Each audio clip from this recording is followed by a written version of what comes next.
I think that the local issues and how we as representatives support our local municipalities and our local governments is very important. So one thing, for example, is I support the abilities of our local cities and towns to be able to negotiate in and out of healthcare plans without union approval. That continues to be stalled in the legislature. Now, although we can't get total figures, actual figures, I'm told that we could save local cities and towns about $100 million. That seems to be the figure floating around, and quite frankly, I don't know how they get it, but I know that most cities and towns are in favor of it. That's been stalled up on Beacon Hill, so that's very important. Cutting taxes to small businesses. We have a sales tax that we just increased. We have an alcohol tax which we just imposed, and it's killing small businesses, especially on the border here. I mean, we're not on the border, but we might as well be. And I have supporters who own local liquor stores, for example, close by, and their beer sales are down 30%. And I don't blame people for going to New Hampshire. I mean, you can't blame them. Massachusetts. Well, I certainly don't disagree with that, but it's more than that. It's a mindset, and I've drafted an op-ed piece that I hope will be published shortly in some of the local papers. And if you drive by Lowell Street and you drive by the IRS building, a place that I try not to pay attention to, you see this huge billboard that says recovery in progress. Right. I mean, if you've talked to local families and local business owners, no one feels like there's any recovery in progress. And this idea that government can spend its way towards economic recovery, quite frankly, is it's crazy. It's crazy. And we're not seeing a recovery despite all sorts of stimulus money that's only creating more government jobs or temporary jobs, like for census workers, for example. So what do you think the answer is in terms of getting this economy back, going again? Well, I think we have to address business issues, and that means regulation, making it easier for businesses to do business in Massachusetts. That means lowering or repealing the sales tax. That means getting rid of the alcohol tax. And then you really have to go after entitlements and programs, okay? And I'm going to give you an example. Mass Health, for example. Mass Health, which is subsidized by taxpayers, right, pays for 100% of braces. Now, there are very few dental plans that cover any part of braces. And they're about $5,000 or $5,200 a whack. And the average taxpayer has to dole out that money, whereas people who are getting subsidized health care can take their children in and get braces for free. Now, they say that it has to be authorized and medically necessary. Well, I don't know of a dentist who'll tell you your kids don't need braces. I've had a dentist tell me I need my wisdom teeth out for 20 years.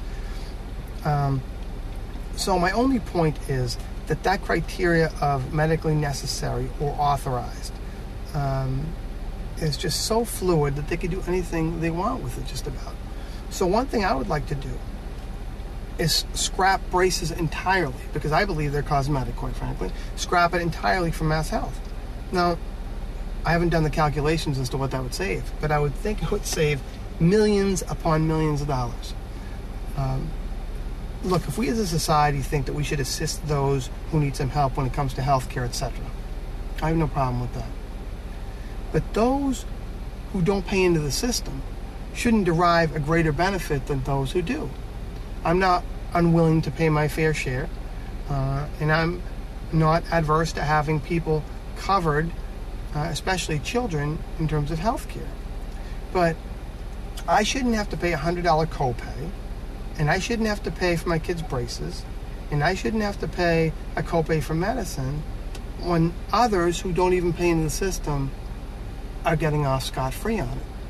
So, I'm not suggesting that we don't cover cleanings or fillings or even root canals, obviously, or anything like that.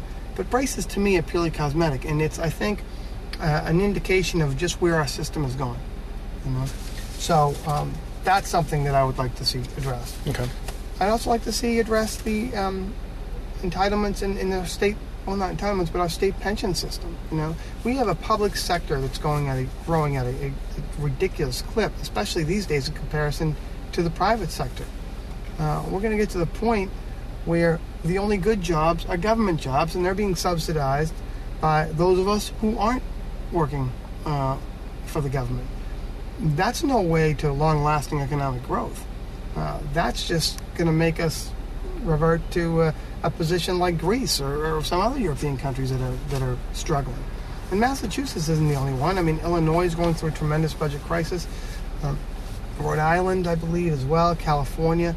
And that's just because the government spending is just so out of whack and out of line with what everyday average citizens are going through that it makes absolutely no sense. We have a state budget this year that increased by I don't know how many millions, and yet our local aid was cut by 4%. So where is that money going? If they're cutting local aid, but yet the budget's increasing, it has to be going towards pensions, which we already have a $22 billion liability on in terms of pensions, or it's going to other entitlement programs. In what way do you think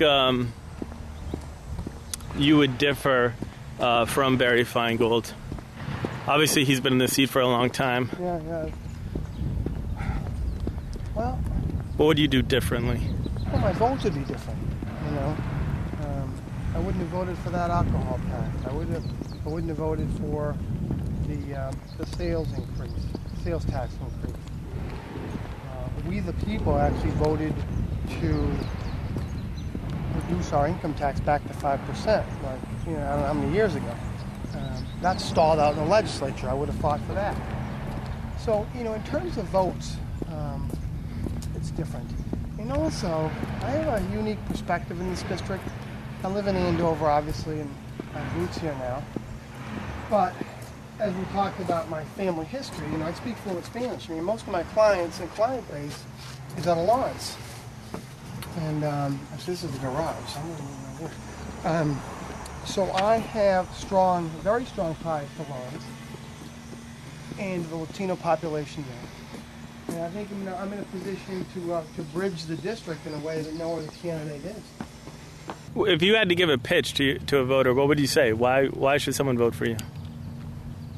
Well, because I think I have the experience and history in the district to truly represent their interests. I'm a property owner here. I pay property taxes here. My kids go to school here. My wife is a doctor within the district here. I have a small business. I know what families are going through. And I know how difficult it is to make a payroll, to make your mortgage payments, to see your class sizes increase because local aid's being cut while the state budget's increasing. It's really hard to represent people when you don't understand what it is that they're going through because you don't live in their shoes. It's easy to say, sure, you would do X, Y, and Z, or you've worked with local officials on a number of different issues. The bottom line is that unless you're living it, it's hard to understand it. So, again, I've got strong roots in this district and in this community. I'm in Lawrence a lot, so I have a way to bridge the district, which is a crazy district. I mean, as we talked earlier, we've got 6 precincts in Andover, 4 in Lawrence, 2 in Tewksbury. Clearly, Lawrence and Andover and Tewksbury are 3 entirely different communities. I mean, Lawrence more so is more different than the other 2. It's hard to have one person represent the interests of that sort of diverse district. I think I'm the only one who can do that. My number is 978-423-4963, and I encourage voters to call me, not just to ask me questions about how I feel about certain things, but to let me know what they're thinking, because I think there's an awful lot of frustration out there amongst voters. I think voters don't feel as if they're being listened to.